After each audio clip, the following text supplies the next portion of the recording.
Our skill set's a lot better. I think we'll be competitive.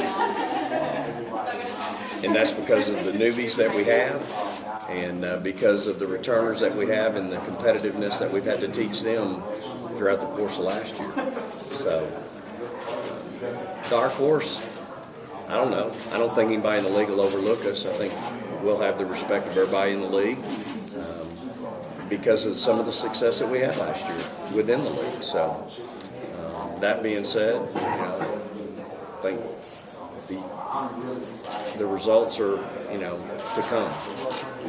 Of your oldies, newbies versus oldies, how important and how much are you looking for Martha Hall to take her to? Well, I think we'd all, she and I have talked about it. We'd love to see her go from 11-10 to 16-12, but I don't think people realize how hard it is to do that. She did, 11-10 for 16 games last year. She had 16 double-doubles, 10 in the SEC, which, by the way, happens to be the biggest, baddest conference in the country. Now you're going to ask her to go from 11-10 to 16-12. 11-10 is hard, and then you're asking her to go to another level, which I think she can do. Her frame is tremendously improved. Our strength coach has done a tremendous job with her, Coach Aiken, and her frame's changed, and I think she's built to do it. Now it's a matter of her going out and making it happen. And that's sometimes easier said than done. It's easy to talk the talk. You got to walk the walk. And I think for her, we're waiting to see if she can walk the walk. How much going against a player on team practice has really helped her to get to that point? I don't know if it's helped her yet, because there's days she don't want any part of Chinway. Chinway's going to have a chance. Her upside is out of sight. So I think for Martha, I think that's the challenge with her right now, is to realize, hey, you've got a kid you can go against every day, that if you can go against her and score and develop, you can score against anybody in the country. And you can score for a long time. Your career's not going to be over in 2 years. So I think she's got to learn to embrace that opportunity every day with Chinway. I think that's where we are right now with Martha. Coach, what do you see your leadership in? Savannah Carter's a junior college player from Trinity Valley, won a national championship there. She has really tried to bring a little bit of leadership skills with her. She's also my class clown. She's got such a great personality, and as all my players do, really, to be honest with you. We have some tremendous personalities on our team, but she's really tried. Jerica James, our junior from Little Rock's, doing a good job. I told her yesterday in a team meeting, she's trying to lead in some difficult situations, when it gets hard in practice and people can't make their times when we're running, which is a good sign. But, you'd like your best players to be your leaders if at all possible, and sometimes that's a challenge. You got to step outside and get uncomfortable sometimes. But, I've got a saying in my career, you got to get uncomfortable sometimes to reach your full potential. And I think that's where we are right now with a couple of our young ladies. So, I'd like to see Kendra Grant step up and do a little bit. But, again, sometimes that's not where we're comfortable. Have you found after a year, Coach, that maybe some of the things you're trying to teach, like defensive philosophy, some of the girls have bought in a little bit more maybe this time around, or is it? Well, I think they've all, I think as the year went on last year, they bought in. I mean, you don't beat number 11 Georgia, and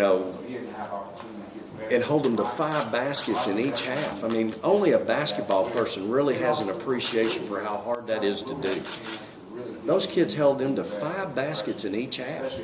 I mean, quite frankly, we didn't have any business beating number 11 Georgia. And, Andy probably had a Final Four team. But those kids for that game put it all together and just really were committed every possession. I mean, you don't do that standing around in 2-3 zone play and hope they miss defense.